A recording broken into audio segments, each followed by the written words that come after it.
Hi friends, ఈరోజు Chandu's lunch బాక్స్లో చికెన్తో చిక్కుడుకాయ కర్రీ ఎలా తయారు చేయాలో చూద్దాం. ఇది ఒక మంచి కాంబినేషన్ కర్రీ అండి. చాలా టేస్టీగా ఉంటుంది.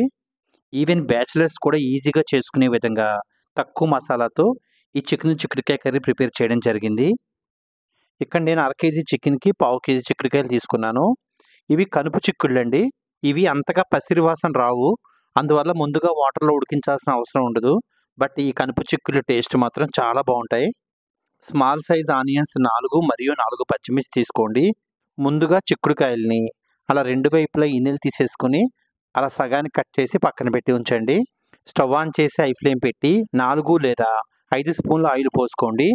ఆయిల్ హీట్ ఎక్కిన తర్వాత స్టవ్ను సిమ్లో పెట్టండి. నేను ఆ టీ స్పూన్ ఉపయోగించి ఇంగ్రీడియంట్స్ అన్నీ వేయడం జరిగింది. ఇప్పుడు పావు టీ స్పూన్ జీలకర్రను వేసుకుని ఉల్లిపాయ ముక్కలు, పొడవుగా చీల్చుకున్న పచ్చిమిర్చి వేసుకుని ఫ్రై చేసుకోండి. ఒక రెబ్బ కరివేపాకు కూడా వేసుకోండి, ఫ్లేవర్ బాగుంటుంది. ఆనియన్స్ ఫాస్ట్గా మగ్గడం కోసం ఇక్కడ మళ్ళీ స్టవ్ని హై ఫ్లేమ్లో పెట్టడం జరిగింది. ఈ కర్రీకి ఆనియన్స్ బాగా వేగాల్సిన అవసరం లేదండి. ఇలా లైట్ గోల్డెన్ బ్రౌన్ కలర్ వచ్చిన తర్వాత ఇప్పుడు చికెన్ వేసుకుని ఫ్రై చేసుకోండి. హై ఫ్లేమ్లో చికెన్ కలర్ మారేంత వరకు ఫ్రై చేసుకుంటే అప్పుడు చికెన్ చాలా టేస్టీగా ఉంటుంది. సుమారుగా 5 నిమిషాలు ఫ్రై అయిన తర్వాత చూస్తే ఇప్పుడు చికెన్ కలర్ మారిపోయింది.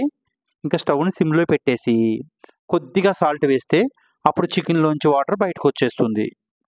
సుమారుగా 3 నిమిషాలు ఉడికిన తర్వాత చూస్తే ఇప్పుడు చికెన్లోంచి వాటర్ బయటకు వచ్చింది. ఆ వాటర్ అంతా ఇంకిపోయేంత వరకు ఉడికించేస్తే అప్పుడు చికెన్ కర్రీ నీచు వాసన రాదు.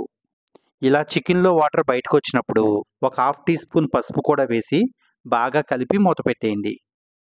సుమారుగా 10 నిమిషాలు ఉడికిన తర్వాత చూస్తే ఇప్పుడు వాటర్ అంతా ఆవిరైపోయి ఓన్లీ ఆయిల్ మాత్రమే కనిపిస్తుంది. ఇటువంటప్పుడు చిక్కుడుకాయ ముక్కలు కూడా వేసుకుని అవి కూడా ఆయిల్లో ఫ్రై అయితే అప్పుడు టేస్ట్ బాగుంటుంది. ఈ చిక్కుడుకాయ ముక్కలు కూడా 5 నిమిషాలు ఫ్రై అయిన తర్వాత ఇప్పుడు 2 టీ స్పూన్లు ఫుల్లుగా అల్లం వెల్లుల్లి పేస్ట్ వేసుకోండి. అల్లం వెల్లుల్లి పేస్ట్ పచ్చివాసన పోయేంత వరకు ఒక 2 నిమిషాల సేపు ఫ్రై చేసుకుని ఇప్పుడు మీ రుచికి సరిపడా సాల్ట్, కారం మరియు 1 టీ స్పూన్ ధనియాల పొడి వేసుకోండి. ఇవన్నీ పచ్చివాసన పోయేంత వరకు ఒకసారి బాగా కలిపి ఇప్పుడు చికెన్ మునిగేంత వరకు వాటర్ పోసుకోండి. నాకైతే ఆ మెజరింగ్ కప్పుతో 1½ కప్పు వాటర్ పట్టింది. ఒక్కసారి వాటర్ పోసిన తర్వాత ఇంకా కర్రీ కంప్లీట్ అయ్యేంత వరకు సిమ్లో ఉడికిస్తేనే అప్పుడు చికెన్కి ఉప్పు కారం బాగా పడతాయి. అలాగే చికెన్ కూడా పర్ఫెక్ట్గా ఉడికిపోతుంది. అలా మధ్య మధ్యలో మూత తీసి కలుపుతూ ఉండండి.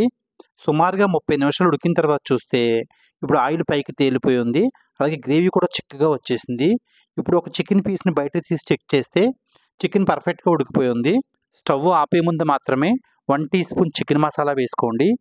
ఈ చిక్కుడుకాయ కర్రీకి మసాలా కూడా తక్కువ వేసుకోవాలండి. లాస్ట్లో కొంచెం కొత్తిమీర వేసి ఇంకా స్టవ్ ఆపేసి మూత పెట్టేయండి.